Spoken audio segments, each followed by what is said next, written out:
പല ആളുകളും ചോദിക്കാറുണ്ട് കൊളസ്ട്രോള് പാരമ്പര്യമായിട്ട് വരാറുണ്ടോ എന്നുള്ളത്.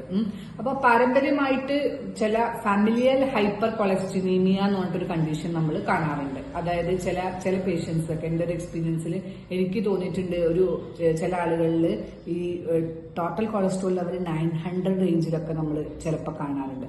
അതിനെ നമ്മൾ ഫാമിലിയൽ ഹൈപ്പർ കൊളസ്റ്റിനീമിയ എന്ന് പറയും. ഇത് എന്താന്ന് വെച്ചാൽ ഒരു ജെനറ്റിക് പ്രോബ്ലം ആണ്. ആക്ച്വലി ജെനറ്റിക് പ്രോബ്ലം ആണ്.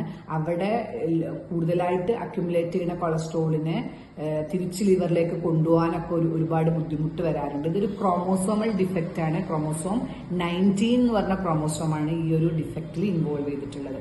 അപ്പൊ ഇങ്ങനെയുള്ള കണ്ടീഷൻസിൽ നമുക്ക് എന്ത് ചെയ്യാൻ പറ്റും എന്നുള്ളതാണ്. അവിടെ നമ്മൾ ഒരുപാട് കൊളസ്ട്രോളിന്റെ മെഡിസിൻ എടുത്താൽ ഒരിക്കലും അത് കറക്റ്റ് ആണ്, because it is A genetic disorder. അപ്പൊ നമുക്ക് അങ്ങനെ കറക്റ്റ് ചെയ്യൽ അത്ര എളുപ്പമല്ല.